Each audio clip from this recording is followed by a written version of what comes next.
Et d'Alençon, on va parler de plein de choses ce matin, mais Monsieur Gérondeau est là. La religion écologiste, climat, CO2, hydrogène, la réalité, elle a fait fiction. Bon, j'ai lu votre livre. La chose la plus absolument incroyable, c'est ce que je vais dire là, et les gens qui sont sur leur poste, ils vont dire, mais c'est pas vrai. Le GIEC, voilà ce que vous dites du GIEC. La vérité, c'est que la structure centrale qui gère le GIEC, son bureau d'une 30aine de membres, est composé en quasi-totalité de personnes qui ne sont en rien des experts du climat. Absolument. Je termine, Absolument. je termine parce que c'est tellement incroyable, parce que le GIEC, une fois que tu as dit GIEC, la discussion est terminée. Et n'y connaissent rien. Absolument. Le président en fonction de 2002 à 2015, c'est-à-dire à l'époque du rapport de 2011, l'Indien Rajendra Pachauri était ingénieur des chemins de fer. 2 de ses 3 vice-présidents, le Soudanais Ismaël Gizouli et le Coréen Euseng Lee, étaient respectivement titulaires d'un master en recherche opérationnelle et spécialistes de l'économie de l'énergie. Aucun des 3 ne possédait la moindre qualification climatique. Et il en était de même pour la quasi-totalité des membres de ce bureau, pour la bonne raison que la majorité d'entre eux est issue de pays qui ne disposent pas d'un seul climatologue. Les règles voulant notamment que la moitié de ses membres émanent du pays en voie de développement. Mais vous, Christian Géraud, vous êtes un scientifique, vous êtes un climatologue, vous avez une compétence pour parler de cela ? Je suis un scientifique de formation, indéniablement ingénieur, et ce livre, ça doit être le 5e que j'ai écrit sur le sujet, donc je le suis devenu. Mais climatologue, qu'est-ce que c'est ? C'est en fait une dizaine de spécialités différentes qui n'ont pas grand-chose à voir les unes avec les autres, le climat étant la résultante. Mais ce qui est tout à fait exact, c'est que le GIEC, c'est un clone de l'ONU. Il y a 195 pays, les mêmes que ceux qui font partie de l'ONU, qui élisent des représentants, des diplomates généralement, qui votent ensuite des textes scientifiques auxquels ils ne comprennent absolument rien. Je ne sais pas si vous avez déjà vu les rapports du GIEC, il y a entre 2 et 3 000 pages illisibles, et c'est voté comme aux Nations Unies. Mais M. Jouzel, par exemple.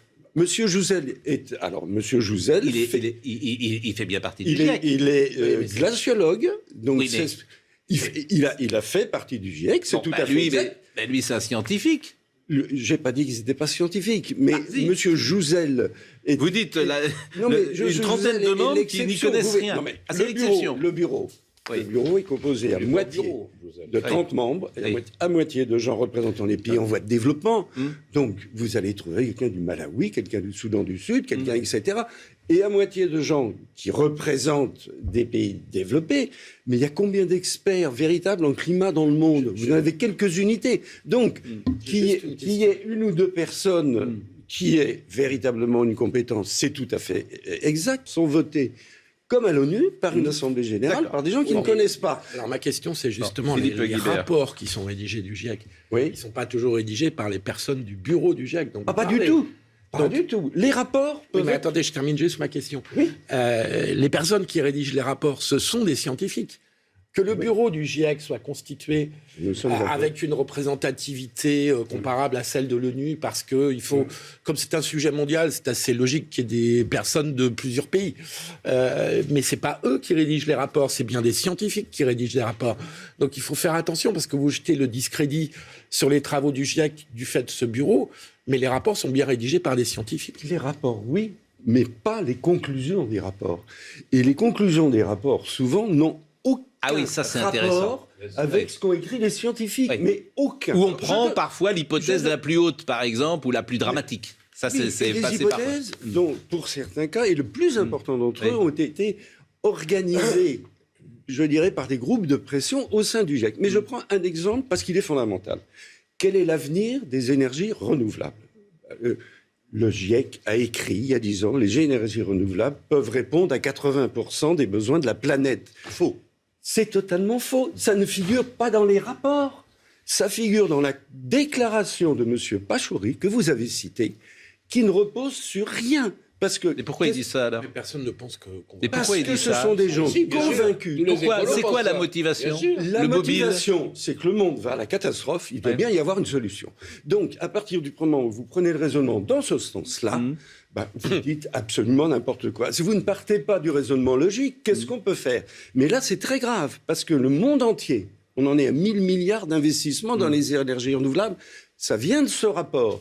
Quel est le vrai chiffre ? c'est pas 80%, c'est 10% de la part que les énergies renouvelables peuvent apporter. Oui, c'est éolien, énergie solaire... Parce que l'éolien et le solaire ne peuvent faire que de l'électricité. Et l'électricité, c'est le quart de l'énergie qu'on consomme. Comme l'éolien et le solaire, ça ne marche pas tout le temps, ça peut faire, mettons, 40% du quart, ça fait 10%. Bon, et ça on en parlera tout à l'heure, on va parler d'Alençon dans une seconde. C'est un vrai débat quand même, parce que le rapport du RTE ne dit pas ce que vous dites. Alors le RTE pousse les feux de... Non mais le RTE, ça est arrivé il y a 2 jours, 3 jours. Bon, le RTE, qu'a dit le RTE, c'est 50-50. Qu'on avait besoin et du nucléaire et des renouvelables, que le nucléaire pourra pas... Pour l'électricité, couvrir on est d'accord. Tous nos besoins en électricité qui vont exploser. Et le RTE, c'est l'organisme français qui gère... Qui a rien à voir avec le GIEC. Grosso modo, très proche de l'EDF, si vous voulez. C'est l'organisme qui distribue l'électricité. Nous sommes d'accord. Bon. Qui transporte l'électricité.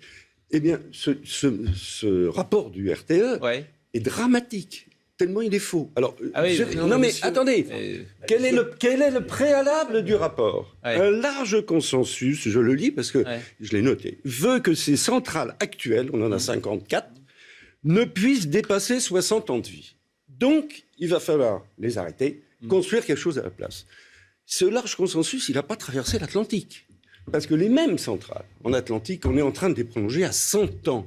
Il n'y a aucun besoin. Mais pourquoi alors pareil, le mobile du RTE, la motivation du RTE? Voulez-vous que je vous dise, il n'y a plus de compétences dans l'administration française. J'ai connu l'époque. Parce qu'ils sont proches de l'EDF. J'ai connu l'époque. Mais non, mais ça vous a droit au cœur cet argument, Pascal. J'ai connu l'époque où. Oui, mais vous ne pouvez pas avoir raison contre tout le monde. Ce qui est très difficile, c'est que. Non, mais il n'est pas le seul à penser ça. Mais je suis pas du tout on en est le loin. seul. Aux États-Unis, et c'est la une de Valeurs Actuelles cette semaine, il y a un homme qui s'appelle Monsieur Schellenberger qui a écrit un bouquin en disant on prend les gens pour des clowns et pour des idiots. On les menace de voir la planète mourir à l'horizon de 50 ou 100 ans. C'est complètement faux. Il faut lire les deux parties du débat. Non, mais moi, ce qui m'intéresse, ce qui est très, je vais vous dire, ce qui est très difficile pour nous, pour le journaliste que je suis, c'est qu'effectivement, je ne suis pas un spécialiste de ça. En fait, le journaliste, il est spécialiste de pas grand-chose. Il est tout terrain. Donc, pour aller sur un terrain aussi pointu. Oui, mais là, ce sont des faits. Alors, mais le RTS, c'est un fait. Vous dites, c'est un rapport. Non, mais vous frappez en touche et vous dites, l'administration, ils sont pas bons. Mais si, ils font de la politique. Ça, c'est autre chose. Ils font de la politique. Ça, c'est autre chose. Non, moi, je suis pas d'accord. C'est autre chose. Un fait, c'est autre chose. On parle de fait. J'ai connu l'époque où on faisait 6 tranches nucléaires par an. Oui. On en a fait plus de 50 en 15 ans. 6 par an. Oui. Là, on est en train d'en faire une. Non, mais le nucléaire, je suis d'accord avec vous, le nucléaire, c'est formidable, ça coûte moins cher. On n'est toujours pas capable d'en faire une. Philippe Guibert, et après on parle d'Alençon. D'abord, le prix du nucléaire a explosé. Enfin, le père de Flamanville, il a explosé ses factures. Ah non, oui. Attendez, mais ça, c'est pas le prix du nucléaire, ça. C'est le prix de la construction. Mais donc le prix de la construction, comparer le prix de la construction aujourd'hui avec celui qu'il avait dans les années 70, au moment où on a lancé le nucléaire, est une comparaison fausse. Et d'autre part, RTE, vous dites que ce sont des incompétents, c'est un peu une information, pardonnez-moi, complètement gratuite, sont des gens qui précisément sont plutôt proches d'EDF, donc qui sont plutôt dans une culture pro-nucléaire. Donc si eux disent on va continuer le nucléaire, on va même construire de nouvelles centrales, mais ça ne suffira pas parce que toutes les simulations qu'on a sur l'électricité, notre consommation d'électricité à horizon de 20 ans ou de 30 ans montre que le nucléaire ne suffira pas. Je ne vois pas au nom de quoi. C'est vrai que le RTS, c'est pas le GIEC, c'est un bon argument. Alors Jean-Claude dit ils font de la politique, moi je peux pas vérifier. Il fait de la politique à partir du moment où Monsieur Gérondeau, et après on parle d'Alençon. Le RTE, c'est au réseau de transport Mais je vois même pas où tu veux en venir, franchement, parce que le père de Flamanville était passé ses budgets, oui. Mais en Chine, il y en a X qui fonctionnent très bien.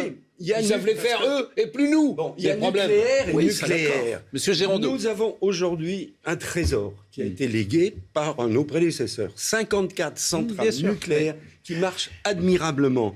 Le rapport de RTE écrit, un large consensus veut qu'il faut les arrêter. C'est faux. Oui, ça c'est vrai, vous avez raison. Il n'y a pas un consensus pour arrêter les... de la politique. Mais si on les conserve, comme on a en plus un peu de... Fessenheim pouvait continuer. Énergie renouvelable. Évidemment, c'est un scandale d'avoir fermé Fessenheim. Il pouvait continuer. C'est une honte.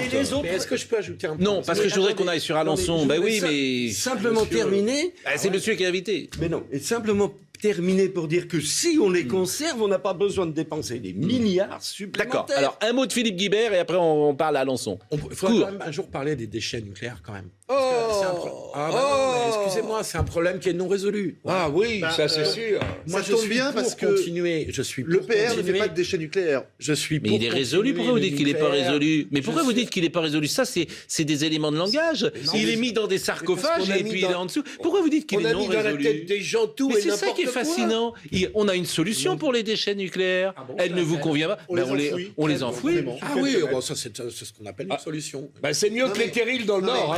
C'est mieux que les terrils dans le Nord. Le PR ne crée pas de déchets nucléaires. Mais vous voyez, ça fait partie des éléments de langage qui sont agaçants parce qu'en fait, on a une solution. Simplement, ils sont enfouis.